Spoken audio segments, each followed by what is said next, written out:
Welcome back to 3 Point Lines with Noor Zainab, and I told you I would be here every single day, whether you like it or not, honestly. Last night was a 6 game night, and I split that completely, went 3 of 3, and I'm still stuck at 55%, hoping to make that 56.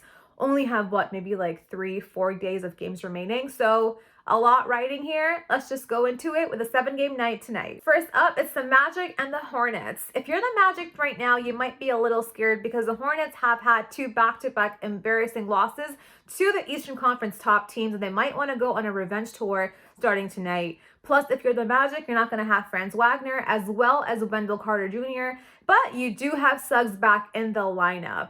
And they just had a pretty decent victory over the Cavs. So I'm not really sure what version of the Magic we will get here tonight. But because they scare me and I do believe in them a little bit, I will take the Magic to cover that spread. All right, Bucks and Celtics, showdown of the night. Am I right? This could be a preview of the Eastern Conference playoffs. And honestly, these are both teams that have amazing superstars, but they also love their defense.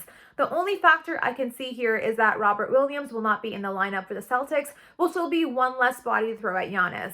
But regardless, the Celtics rank 4th in the league when it comes to defense. They will make this a game down to the wire. Give me the Celtics. Toronto and Philly, but first things first. If you're coming to Toronto, make sure you're vaccinated, because if you're not, you will end up like Matisse Thybulle in your hotel room watching your team take on the Raptors. And who wants that? Philly is already shorthanded. They gave up a lot to get James Harden in that deal, but what they already lacked on defense, they were hoping would be canceled out by Harden's offense, and that has not happened. He's been averaging 14 points per game the past 4 games, and that's not going to help against this Raptors team. They can take Embiid down and just have Harden go shot for shot, and that will win them the game. Give me the Raptors. It's the Pelicans and the Blazers. We all know, if you're watching the league, the Blazers are in tank mode right now. So against any team, they are getting their blowouts, which is why we have a huge spread there tonight. Pelicans did face off against the Blazers a couple weeks ago, and they won by 10 points. And tonight, they're going to have McCollum, they will have Ingram, they'll have JV, and I think their offense will go over the top and help them win the spread.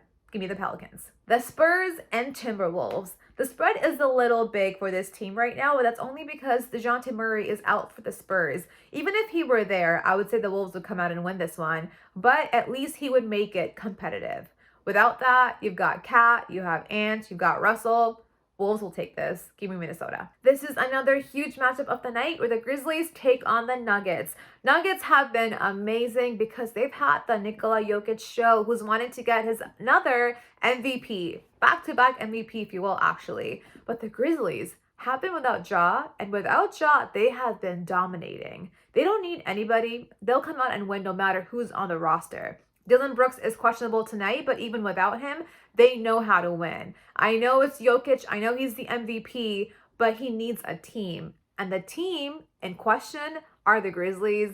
Give me Memphis. Lakers and the Warriors. If you wanted this matchup in the playoffs, this is your next best bet. Sorry, there's no Lakers in the playoffs this year, and in this matchup, Warriors should win no problem. But will they win this by 12 points? And I think so. You've got Klay Thompson, you've got Iggy, you have Draymond Green, you got your young guys in Kuminga, Moody, Jordan Poole. This is a team that's come out to win, and they have all the right guys on their roster. Lakers are just another sad story, and I think that we are 2, maybe 3 more days closer to watching their season come down and finally end for them, and we can all just be at peace at that point. So give me the Warriors. And there you have it. All 7 games with my favorite picks against the spread. There's only a handful of games remaining with the regular season coming and winding down, and the playoffs are just around the corner. I can't wait. You can't wait. But until then, we'll see you tomorrow.